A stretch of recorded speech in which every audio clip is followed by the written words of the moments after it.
Hello guys, तो मैं ले आया हूँ बॉडी बिल्डिंग की बहुत सारी नई अपडेट्स। और आज की फर्स्ट अपडेट में हम शुरुआत करते हैं वेस्ली विजर्ड से, जो हमारे आर्नोल्ड क्लासिक ओहायो के चैंपियन हैं। तो वेस्ली विजर्ड्स की ये updates, man he is looking incredible. इतने ज़्यादा श्रेडिड जैसे साइंस लैब के स्केलेटन हो। मतलब देखो तो सही, कितने ज़्यादा श्रेडिड और कितने ज़्यादा वैस्कुलर यहाँ पर लग रहे हैं। हर एक मसल फाइबर विजिबल है, स्किन के अंदर से मसल्स पॉप आउट कर रहे हैं। जैसे माइकल डबूल कभी श्रेडिड आया करते थे, उसी तरह की कंडीशनिंग को, उसी तरह के श्रेड्स को पूरी तरह से टच कर रहे हैं। मतलब ये सिचुएशन तब आती है जब आपका हार्ड वर्क पेज ऑफ करता है। आप लॉन्ग टाइम तक ओवरलुक होते हो, जजेस आपको मौका नहीं देते, आपको हमेशा टॉप 6 टॉप 7 से बाहर रख देते हैं। उसके बाद आप कंटिन्यू करते हो, आप परसिस्टेंस बनाए रखते हो, आप हार्ड वर्क करते रहते हो, आप जिम में अपना टाइम, अपना एफर्ट्स, अपना स्वेट सब कुछ देते रहते हो। और फिर वो टाइम आता है जब आपका हार्ड वर्क ओवरलुक नहीं होता, जब जजेस आपको रिकग्नाइज करते हैं, जब लोग आपको रिकग्नाइज करते हैं, जब पूरी एक फोर्स आपके पीछे हो जाती है। और उस टाइम पर आपका कॉन्फिडेंस, आपका पैशन पेज ऑफ करता है और आपका कॉन्फिडेंस इस लेवल पर आसमान छू रहा होता है जैसे अभी वेस्ली विजर्ड्स का है।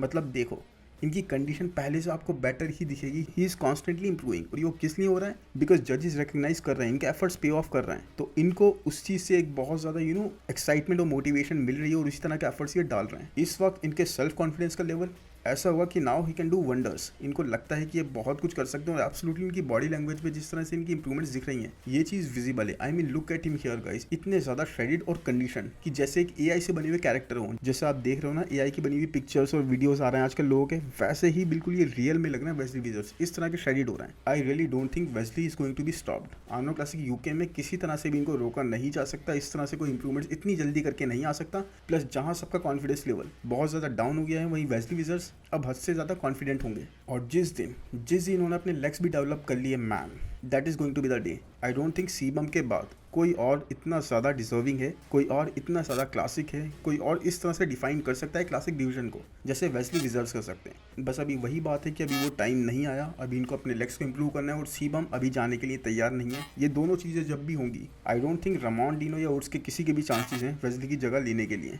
और ये तो मैं काफ़ी वीडियो से बोलता आ रहा हूँ। इवन मैंने मिस्टर ओलंपिया से भी पहले बोला था कि रमॉन डीनो इतनी ज़्यादा क्लासिक नहीं है, इतनी ज़्यादा क्लासिक लाइन्स नहीं है उनकी। और अब देख लो, आप लोग खुद बोल लो कमेंट सेक्शन के अंदर ये चीज़, जजेस बोल रहे हैं ये चीज़। तो वही गाइस आने वाला टाइम बता देगा आपको क्या होना है। बट अभी के लिए ये बहुत अच्छा हो रहा है कि वेस्ली विजर्ड्स ने इस शो को स्किप नहीं करा, क्योंकि मुझ समेत बहुत सारे लोग बोल रहे थे कि अब आर्नोल्ड क्लासिक ओहायो जीत लिया है तो अब अपना मोमेंटम इनको खराब नहीं करना चाहिए। आर्नोल्ड क्लासिक यूके में कम्पीट करेंगे तो एक चांस बन जाएगा इनका दोबारा से हारने का, और फिर मोमेंटम खराब हो जाएगा। बट नहीं, वेस्ली के लिए बहुत अच्छी चीज़ है कि आर्नोल्ड क्लासिक यूके में भी कम्पीट कर रहे हैं एक सिमिलर लाइनअप पर। और अगर यहाँ ये जीत गए, मैन इनका मोमेंटम इतना स्ट्रांग हो जाएगा, इतने ज़्यादा स्ट्रांग कंटेंडर बन के आगे आ जाएंगे ये। और दूसरे सारे एथलीट्स फिर क्रिस के लिए नहीं, वेस्ली के लिए सोचेंगे। आप देख रहे हो थिंकिंग कैसे चेंज हो जाएगी, माइंडसेट उनको पूरी तरह से चेंज करना पड़ेगा। अभी तो वो सिर्फ क्रिस के लिए सोच रहे हैं, बट वेस्ली विजर्ड्स जैसे ही दूसरी बार जीत जाएंगे, लोग क्रिस के लिए नहीं, वेस्ली को कैसे बीट करना है ये सोचेंगे। और वेस्ली चाहते भी यही है, अपनी लेगेसी को सीमेंट करना।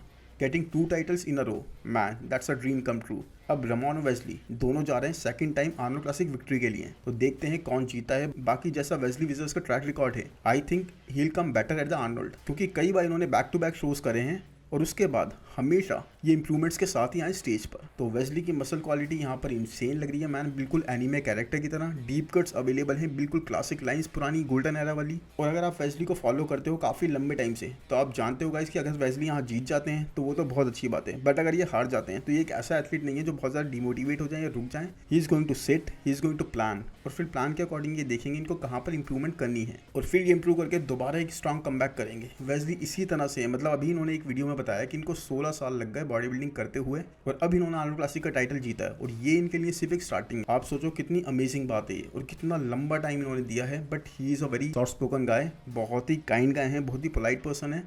मतलब एक एजुकेटेड पर्सन जो होता है ना, वैसे बिल्कुल उसी तरीके से बात करते हैं, बहुत ही रेस्पेक्टफुल है टुवर्ड्स एवरीवन। बाकी वेस्ली का कॉन्फिडेंस मैन इस वक्त 110% होगा। और ये वेस्ली वो नहीं है जो पहले कभी कंपीट करा करते थे। This Wesley is a different Wesley, because इन्होंने बहुत कुछ अचीव कर लिया है अब, और अब ये ओवरलुक नहीं होने वाले। तो अब चलते हैं नेक्स्ट अपडेट पर। और एक चीज़ मैं आपको बता दूं कि अगर वेस्ली विजर्ड्स को सैमसन की अपडेट होते हुए मैं पहले कवर कर रहा हूँ, तो आप समझ जाओ चीज़ें बहुत ज़्यादा चेंज हो चुकी हैं। तो सैमसन ने ये अपडेट शेयर करी है अभी लेटेस्ट, और इनकी वाइफ इनको तैयार कर रही है इस शो के लिए भी। ये मैंने आपको पहले ही बता भी दिया था। तो एटलीस्ट इस वक्त तो सैमसन अच्छे लग रहे हैं। बट अगेन गाइस, सैमसन हमेशा अपडेट्स में अच्छे लगते हैं, और इस मिरर के आगे तो बहुत ही ज़्यादा अच्छे लगते हैं। तो लोग तो सैमसन को यही सजेस्ट कर रहे हैं कि बॉस इस मिरर को ले जाना स्टेज पर, और साथ में अपने फ़ोन को भी जजेस को दे देना, ताकि वो फिल्टर लगा के देख सकें कि आप कैसे लग रहे हो। बिकॉज आप अपडेट्स में बहुत ज़्यादा डाइस लगते हो, बहुत ज़्यादा ड्राई लगते हो, बट स्टेज पर कभी भी उस तरह से नहीं आ पाते। तो जो एक गाइस हाइप चल रही थी ना सैमसंग के अराउंड लास्ट ईयर के आर्नोल्ड क्लासिक जीतने के बाद कि मैन ये इंप्रूव करते रहते हैं, ये ऐसे हो रहे हैं, ये ऐसे हो रहे हैं और ये हर किसी को हरा देंगे, अब वो हाइप हल्के हल्के खत्म होती जा रही है। लोग ना टर्न कर रहे हैं इनके अगेंस्ट, और वो इसीलिए कर रहे हैं बिकॉज अभी तक कंडीशनिंग का वो बेंचमार्क इन्होंने नेल करा ही नहीं, अभी तक श्रेडिड वो आ ही नहीं सके इस तरीके से। और लोग तो ये भी कह रहे हैं हो सकता है ये आ ही नहीं पाए कभी भी उस तरह से श्रेडिड,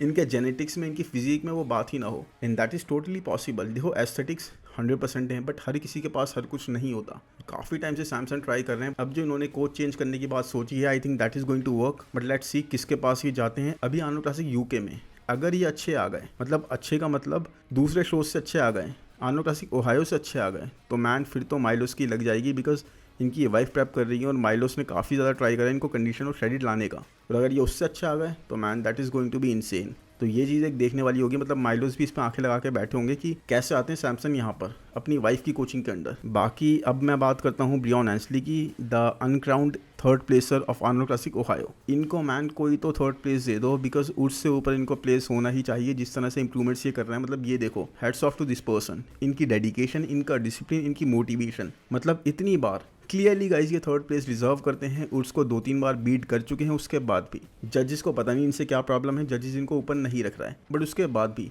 डीमोटिवेटेड होने के बजाय, एक नाराज़गी दिखाने के बजाय ये कॉन्स्टेंटली इंप्रूव कर रहा है और हमेशा अपना बेहतर से बेहतर पैकेज ला रहा है। मतलब कि आप मुझसे पूछोगे कौन एथलीट है जो कॉन्स्टेंटली इंप्रूव करता जा रहा है हर एक शो में, तो मैन वो है ब्रियॉन एंसली एट दिस एज। मतलब मेरा मतलब ये नहीं है यहाँ पर कि ये बहुत ज़्यादा एज की वजह से मैं सोच रहा हूँ कि इनको ऐसा इंप्रूव नहीं करना चाहिए, बल्कि मेरा मतलब यहाँ पर सिर्फ ये है, इतने सालों से कॉन्स्टेंटली आप परफॉर्म कर रहे हो, compete कर रहे हो, उसके बाद भी आप इस तरह की इंप्रूवमेंट्स हर एक शो में दिखाते जा रहे हो, एक तरह से श्रेडिट आए जा रहे हो, खुद को प्रूव करे जा रहे हो, तो दैट इज़ इंक्रेडिबल गाइज, मतलब जो कमेंडेबल है बहुत ही ज़्यादा। तो अब देखते हैं गाइज कि आर्नोल्ड क्लासिक यूके में ये उर्स को हरा पाते हैं, बट मुझे तो लगता है कि 2-3 बार ये ऑलरेडी हरा ही चुके हैं। इनको प्लेसिंग वैसी नहीं मिली, वो अलग बात है, बट हाँ क्रिस के लिए एक बहुत ही स्ट्रांग बात मैंने सोची कि मेरे माइंड में आई ऐसे ही कि क्रिस को 2 बार चेस करा टेरेंस रफिन ने, 2 बार चेस करा रामोन डिनो ने, और अब देख रहे हो ये थर्ड टाइम है। मतलब 2-2 बार दोनों ने चेस करा, अब कोई और चेस करने आएगा। तो क्रिस को चेस करता है कोई भी 2 साल, उसके बाद दूसरे की बारी आती है, और अब बारी आई है वेस्ली विजर्स की, क्योंकि मुझे नहीं लग रहा रामोन डिनो इस बार going to be the challenger. देखते हैं बाकी ये बात कितनी सच बैठती है, लेकिन आप खुद सोचो टेरेंस रफिन ने किस तरह से इन्हें चेस करा, रामोन की बारी आ गई और अब रामोन भी उस सीढ़ी से उतरते जा रहे हैं। एक ही कॉन्स्टेंट है, सीबा, सब उनको चेस कर रहा है मैन, लेकिन वो अपनी सीट छोड़ने को तैयार नहीं है और अभी भी नहीं छोड़ेंगे। मुझे नहीं लग रहा कि वो रिटायर होने से पहले किसी से भी हारेंगे, कोई भी नहीं हरा पाएगा उन्हें इस तरीके से, मुझे तो यही लग रहा है। बाकी देखते हैं गाइस आगे क्या होता है। अब नेक्स्ट अपडेट में बात करूँ तो हकीम विलियम्स की, मैन इनकी हाइप एक तरह से दोबारा क्रिएट हो गई है काफ़ी लंबे टाइम से। एक ही लाइन में हो गए, जैसे जस्टिन रॉड्रिगेज हो गया, हकीम विलियम्स हो गए, सब इन लोगों को ना ऐसे देखने टेन्योर बॉडी बिल्डर्स हैं, बट इनका टाइम जा चुका है। हकीम के साथ भी यही बात होती थी, इंप्रूवमेंट्स वो दिखाते थे, हमेशा उनके पोस्ट वगैरह अच्छे लगते थे, बट स्टेज पर कभी भी वैसी इंप्रूवमेंट्स, कभी भी वैसी फिजिक वो नेल नहीं कर पाते थे। बट इस बार क्या हुआ, आर्नोल्ड क्लासिक ओहायो में प्री जजिंग में वो डिफरेंट आए, और फाइनल्स में मैन फाइनल्स में उन्होंने इतनी ड्राई और हार्ड फिजिक लेकर आए कि फिर से अपनी हाइप बना ली। लोग उनके बारे में दोबारा बात करने लगे, हर एक न्यूज़ चैनल उनको कवर कर रहा है, एंड एवरीबडी सुपर एक्साइटेड कि आर्नोल्ड क्लासिक यूके में वो कैसे आते हैं। बिकॉज सी सबको पता है कि फर्स्ट और सेकंड पर सैमसन और हार्डी ही आएंगे। अब वो बात लगी कि हार्डी को अगर वीज़ा नहीं मिला तो सेकंड प्लेस भी खाली हो जाएगी, बट अभी के लिए सैमसन और हार्डी फर्स्ट और सेकंड प्लेस के लिए रखे गए हैं, मतलब हार्डी पहले, ठीक है। तो थर्ड प्लेस के लिए यहाँ पर देखा जा रहा है इस वक्त हकीम विलियम्स को। लोग बात कर रहे हैं हकीम विलियम्स की कि ये थर्ड प्लेस पर आ सकते हैं अगर ये पैकेज दोबारा से आर्नोल्ड क्लासिक यूके वाला लिया है, प्री जजिंग और फाइनल्स दोनों में, एक में नहीं दोनों में, क्योंकि लास्ट टाइम ये सिर्फ फाइनल्स में आए थे और उसी वजह से इनकी प्लेसिंग 6th आ गई थी। नहीं तो ये अगर जिस तरह से फाइनल्स में आए थे, प्री जजिंग में भी आते तो इनकी 4th प्लेस आती। बट अब देख लो यहाँ पर रफाइल नहीं है तो सीधे थर्ड प्लेस के लिए आ सकते हैं अगर ये दोनों शोज में, यानी प्री जजिंग और फाइनल्स में, दोनों में हार्ड और ड्राई आ जाते हैं, बिल्कुल इसी तरीके से श्रेडिड आ जाते हैं कंडीशन नेल करके। काफ़ी लोग ये भी बोल रहे हैं कि अभी क्रिस असीतो के साथ वर्क कर रहे हैं। देखो इस बारे में कोई कन्फर्मेशन नहीं है कि क्रिस असीतो के साथ काम कर रहे हैं, बट हाँ हो सकता है देयर इज अ पॉसिबिलिटी। और लोग कह रहे हैं कि क्रिस असीतो इन्हें आर्नोल्ड क्लासिक ओहायो में भी ट्रेन कर रहे थे, फाइनल्स में उन्होंने इन्हें अच्छे से ट्रेन करा, प्री जजिंग के टाइम पे उन्हें ऐसे ट्रेन नहीं कर पाए बिकॉज उनकी मॉम की डेथ हो गई थी क्रिस असीतो की, तो इस तरह से वो इन पर ध्यान नहीं दे पाए। लेकिन अब आर्नोल्ड क्लासिक यूके 2 वीक्स बाद हो रहा है, उनको टाइम मिला और इस वजह से लोग सोच रहे हैं कि ये अच्छे से नेल कर सकते हैं अपनी कंडीशनिंग, एक अच्छा पैकेज लेकर आ सकते हैं। तो देखते हैं गाइस किस तरह से आते हैं। बाकी ये तो सच है कि 2020 के मिस्टर ओलंपिया में जैसा पैकेज ये लाए थे, जिसके दम पर ये टॉप 6 क्रैक कर गए थे, उससे तो बेहतर ही पैकेज लेकर आए थे इस बार ये फर्स्ट टाइम। मसल मास की इनके पास कोई कमी नहीं है, कंडीशन आने वाली बात है, हार्ड और ड्राई मसल इनके पास ऑलरेडी पूरी तरह से पैक्ड है। अब देखते हैं कैसा जाता है इनका आर्नोल्ड क्लासिक यूके, 2 दिन रह गए, बस पता लग जाएगा हम उसमें ही। और उसके बाद अब बात करते हैं गाइस क्विंटन बीस्टवुड के बारे में। इनको आप भूले तो नहीं होंगे राइट, मतलब एक बहुत ही मैसिव बॉडी बिल्डर जिनके बारे में एंड्रू जैक ने खुद कहा है कि अगर मैं किसी से डरता हूँ, किसी के एस्थेटिक से, तो क्विंटन बीस्टवुड से। अब मुझे तो देखो इनके एस्थेटिक ऐसे नहीं लगते, बट एंड्रू ने पता नहीं ऐसा क्यों कहा है, शायद उन्होंने इन्हें श्रेडिड देख लिया होगा कहीं पर। लेकिन हाँ, ये अभी भी ट्रेन कर रहे हैं मैट जेंसन के अंडर, और इसीलिए गाइज इनकी प्रेप बहुत अच्छी हो रही है। जो प्रेप कर रहे हैं इस वक्त, ये पता नहीं किस शो के लिए कर रहे हैं। इन्होंने ये तो अनाउंस कर दिया मैं प्रेप कर रहा हूँ, बट अभी तक ये नहीं बताया किस शो के लिए कर रहा हूँ, तो वो तो अभी तक एक क्वेश्चन मार्क वाली चीज़ है। लेकिन हाँ, इन्होंने एक लंबा ऑफ सीजन लिया, मतलब 2022 के बाद से इन्होंने कम्पीट नहीं करा। 2022 का टेक्सास पे इनका लास्ट शो था, और आई थिंक वो भी एक दूसरे डिवीजन में था, क्लासिक डिवीजन में था। ओपन डिवीजन के लिए मसल मास ऐड कर रहे थे ये, और अब see how much bigger he has become. तो वही है गाइज, अब इनको स्टेज पर देखने के लिए हम लोग बहुत ज़्यादा एक्साइटेड हैं। कई सारे एथलीट्स हैं इस बार जो डेब्यू कर रहे हैं और बहुत ज़्यादा प्रॉमिसिंग है। गुडविटो हो गए, हॉर्स एमडी हो गए, कार्लोस थॉमस जूनियर हो गए, क्विंटन बीस्टवुड हो गए। अब देखते हैं किसका डेब्यू ईयर सबसे अच्छा जाता है, और सबसे अच्छा तो आई थिंक इसी बेस पर देखा जाएगा कि अपने फर्स्ट प्रो शो में ही फर्स्ट या सेकंड प्लेस ले आना। तो अभी तक ऐसा तो किसी का दिख नहीं रहा, लेकिन हाँ अब देखते हैं। गुडविटो का डेब्यू होने वाला है, क्विंटन का भी डेब्यू हम देखेंगे, तो देखते हैं अब किसका कैसा जाता है। बाकी एनीवेज